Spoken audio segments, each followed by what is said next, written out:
오늘 말씀은 가슴이 뭉클하도록 아름다운 사건 하나를 소개해 주고 있습니다. 한 여인이 식사하고 계시는 예수님께 다가가서 값진 향유를 주님께 부어드린 것입니다. 유대인들은 손님이 집을 방문했을 때나 식사 자리에 앉았을 때에 향유 몇 방울을 뿌려주는 관습이 있었습니다. 그런데 이 여인은 몇 방울 정도도 아니고 옥합을 깨트리고 향유 전체를 주님께 부어드린 것입니다. 그것은 돈으로 치면 300데나리온 이상 나가는 것입니다.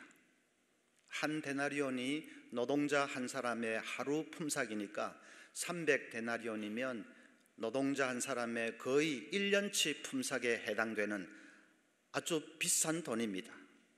그 고가의 귀한 향유를 통째로 예수님께 부어드린 것입니다.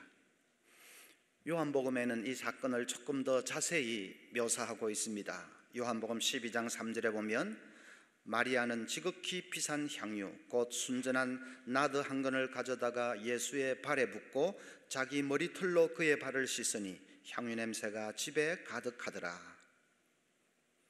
그 여인이 바로 죽었다가 다시 살아난 나사로의 동생 마리아라고 말씀합니다. 마리아가 향유를 예수님의 발에 붓고는 자기 머리털로 그 발을 씻겨드린 것입니다. 그 당시에 중동 지방에서는 여성이 머리를 풀어 헤친 채 사람들 앞에 나타나는 법이 없습니다. 여자는 결혼을 하면 즉시로 머리를 메어서 올리게 되어 있습니다. 만약에 머리를 풀어 헤치면 그 여자는 부정한 여자라는 말밖에 되지 않습니다. 그런데도 마리아는 개의치 않고 줄줄이 눈물을 쏟으면서 자기 머리털로 예수님의 발을 씻겨드린 것입니다.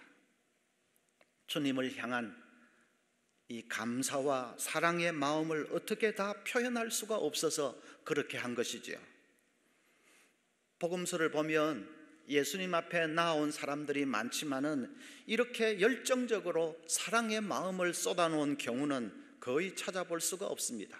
전부 병 고쳐달라, 귀신 쫓아내달라, 이것 달라, 저것 달라, 다 달라고만 했지 이런 식으로 뜨거운 감사와 사랑을 표현한 고백한 사람은 찾아볼 수가 없습니다. 주님이 마리아의 이 사랑을 얼마나 기쁘게 받으셨겠습니까? 사람은 무슨 일이든지 열정이 있어야 합니다.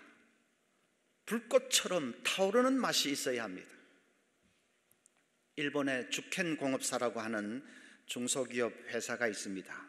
그 회사의 모토가 세 가지 있는데, 첫째는 세계에서 제일 작은 톱니바퀴를 만드는 회사, 둘째는 야쿠자도 폭주족도 장인으로 만드는 회사, 세 번째는 사원을 선착순으로 뽑는 회사, 그것이 모토입니다. 세 번째가 조금 이상하지요. 사원을 왜 선착순으로 뽑을까? 그 아이디어는 사장인 마츠우라 모토라는 사람 머리에서 나온 것인데, 그도 처음에는 사원을 실력 있고 유능한 인재를 뽑았답니다. 그런데 그런 사람들은 조금만 일을 할 만하면 대우가 더 나은 직장으로 금방 이직을 해 가버립니다.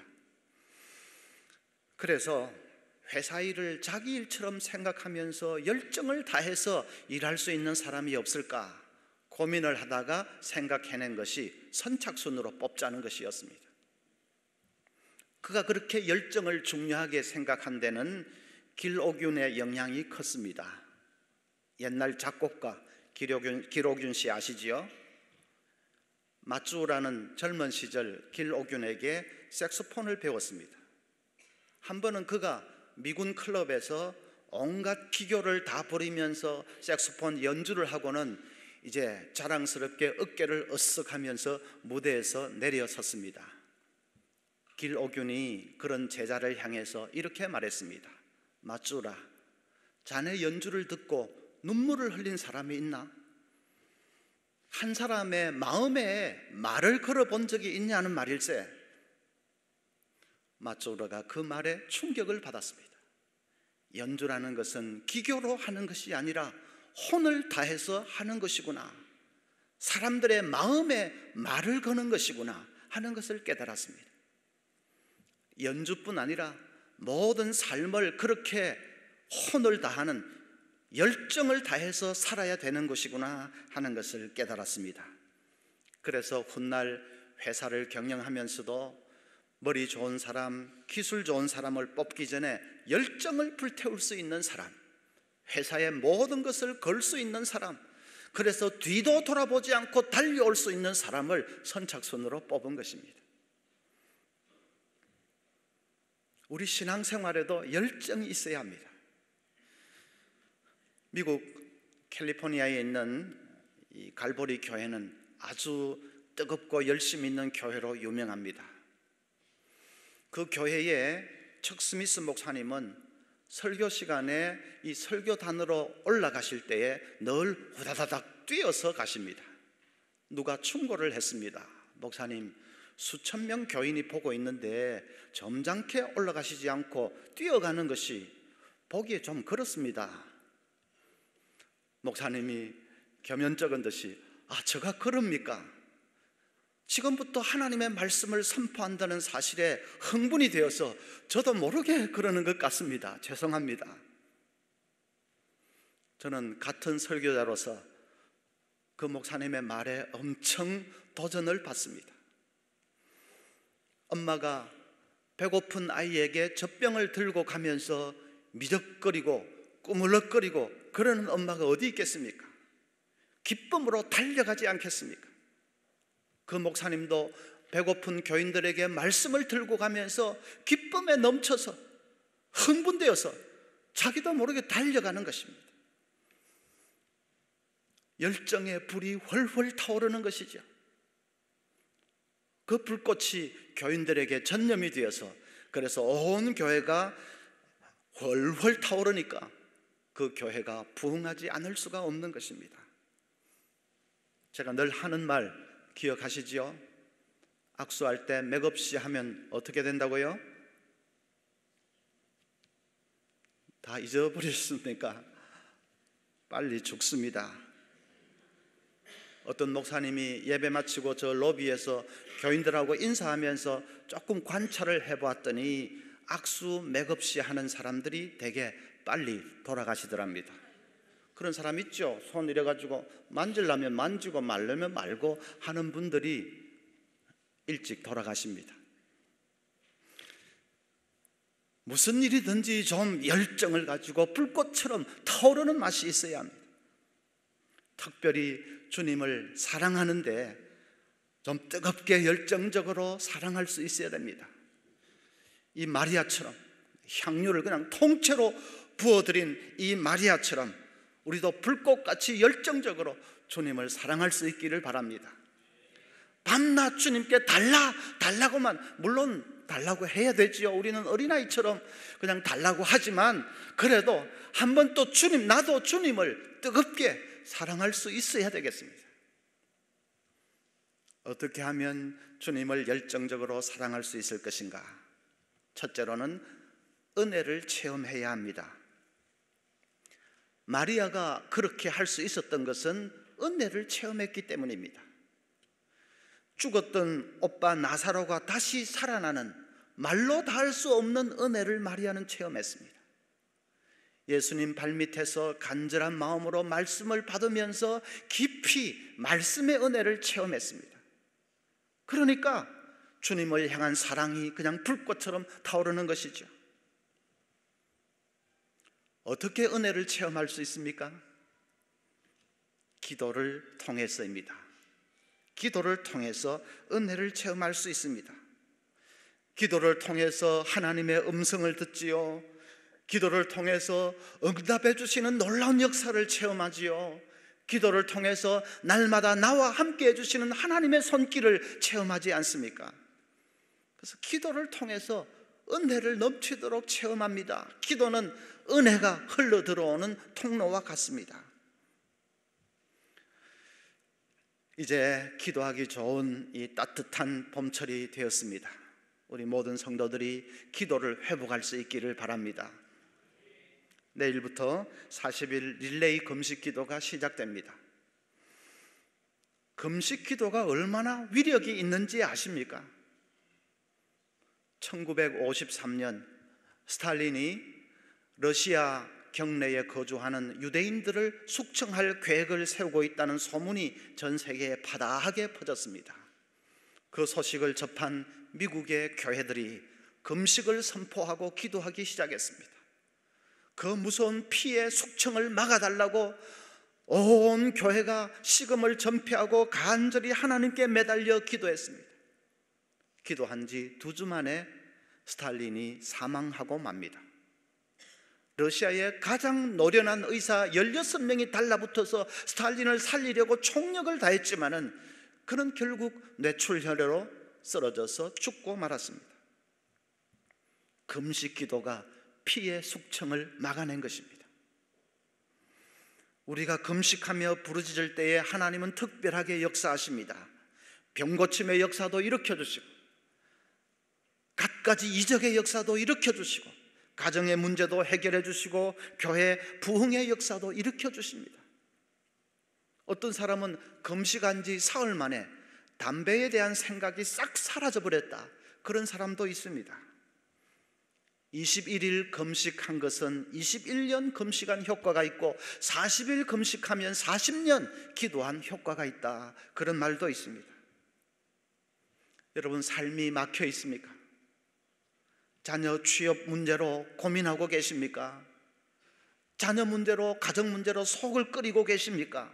직장의 사업에 문제가 있습니까? 병으로 고통하십니까? 금식하며 기도해 보십시오.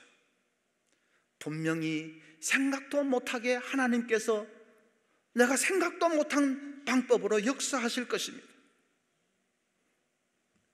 금식 기도할 때 가능하면 교회에 오셔서 11층 기도실에 올라가서 기도하십시오. 그래야 더 전력 집중해서 전심으로 기도할 수 있습니다. 그러나 또 너무 거리 문제, 시간 문제가 있었으면 가정에서 기도하셔도 됩니다. 중요한 것은 내 육신의 욕구를 다 내려놓고 전적으로 하나님만 바라보며 부르짖는 것입니다. 그러면 아마 여러분 전무후무한 큰 은혜를 경험할 수 있을 것을 믿습니다. 만물이 약동하는 이 생명의 계절에 우리가 기도를 통해서 큰 은혜를 체험할 수 있기를 바랍니다. 그러면 정말로 마리아처럼 우리 마음에도 주님을 사랑하는 뜨거운 열정이 불같이 일어나게 될 것입니다. 두 번째로는 주님의 기쁨이 되어야 합니다. 주님을 뜨겁게 사랑하기를 원한다면 주님께 기쁨을 안겨드릴 수 있어야 합니다. 마리아는 향유를 부을 때 옥합을 깨트렸다고 했습니다.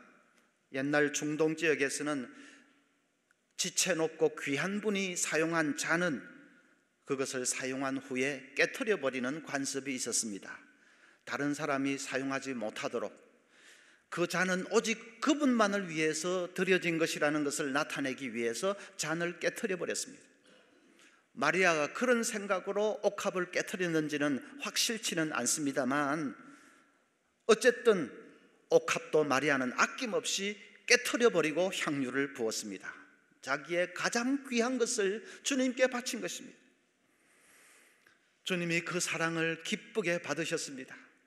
그래서 9절에 내가 진실로 너희에게 이르노니 온 천하에 어디서든지 복음이 전파되는 곳에는 이 여자가 행한 일도 말하여 그를 기억하리라. 최상의 칭찬을 하십니다. 예수님께는 십자가를 지고 돌아가실 날이 이제 며칠 남지 않았습니다.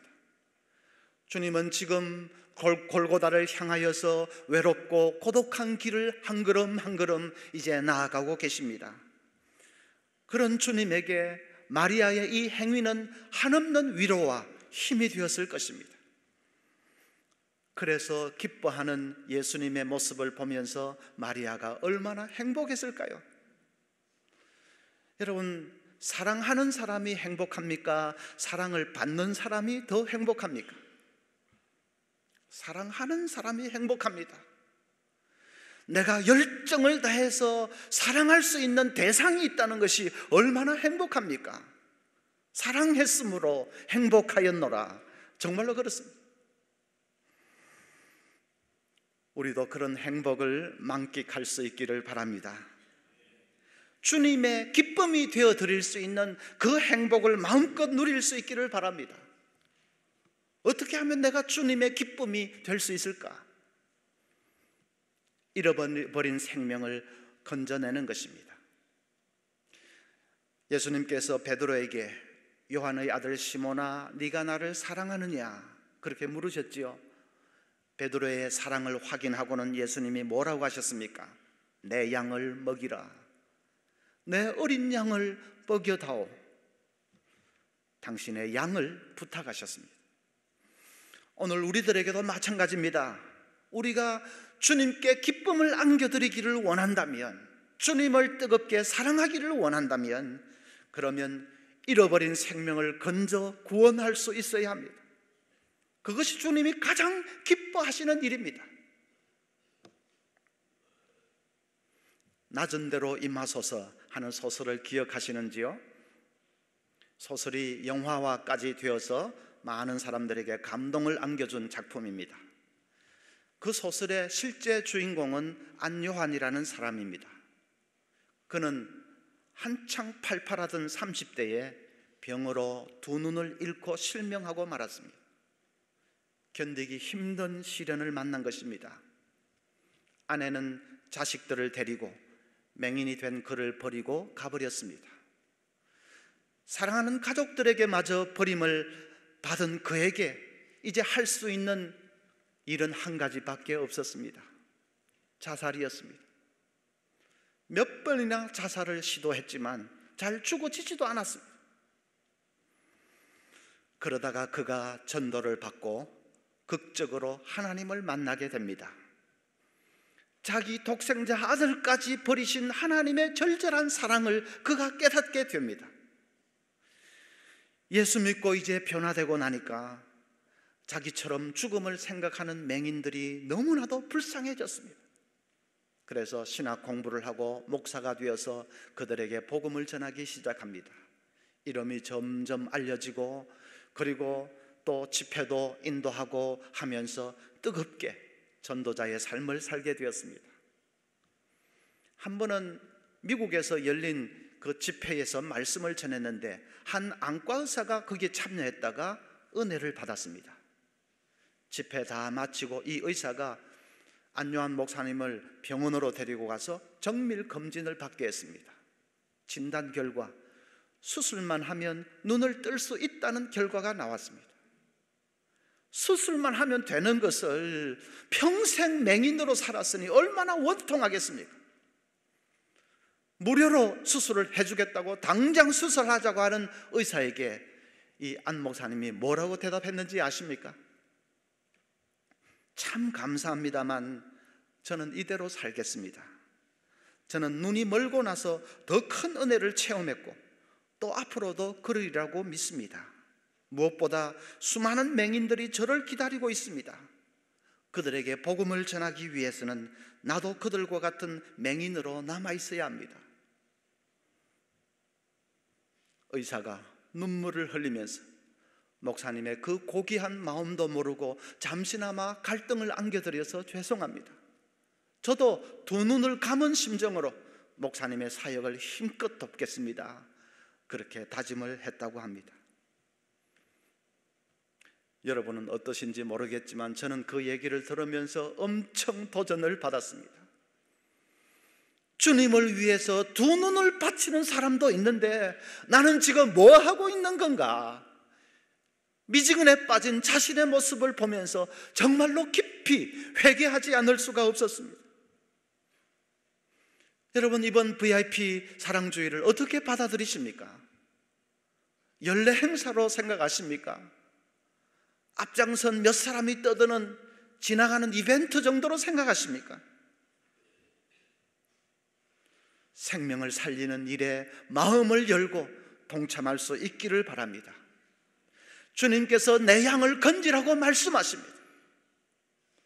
천국은 가도 되고 안 가도 되는 그런 것이 아니지 않습니까? 지옥에 떨어질 사랑하는 내 가족, 사랑하는 내 친구들을 만약에 복음을 전해서 그들을 천국 백성으로 인도할 수만 있다면 나보다도 주님께서 더 기뻐하시고 가장 주님께서 기뻐하시는 일입니다. 마리아처럼 정말로 주님을 뜨겁게 사랑하기를 원한다면 이번에 한 생명 한 생명을 꼭 건져낼 수 있어야 합니다. 기회는 지나갑니다. 기회가 늘 있는 것이 아닙니다. 8절에 보면 그는 힘을 다하여 내 몸에 향유를 부어 내 장례를 미리 준비하였느니라 했습니다. 이스라엘에서는 사람이 죽으면 그 시신을 목욕을 시키고 그리고 시신에 기름을 바르는 관습이 있었습니다.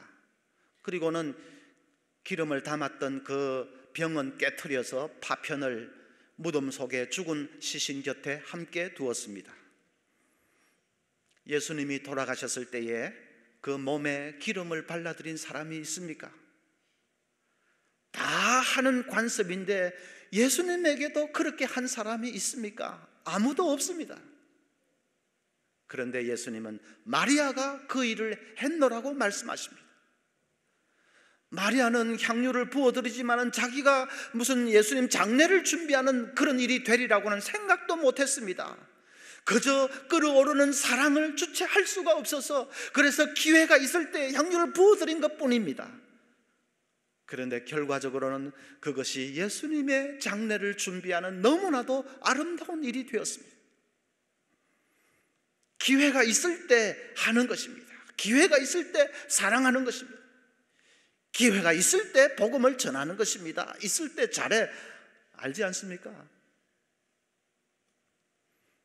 제가 신학교에 있을 때 한 번은 어느 교회 집회 인도하러 기차를 타고 가고 있었습니다.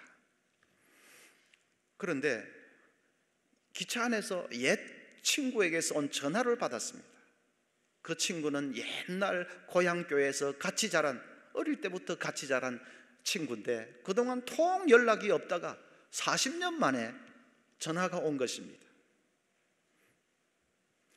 친구 욕하면 안 됐지만 그 친구가 자랄 때 많이 별났습니다.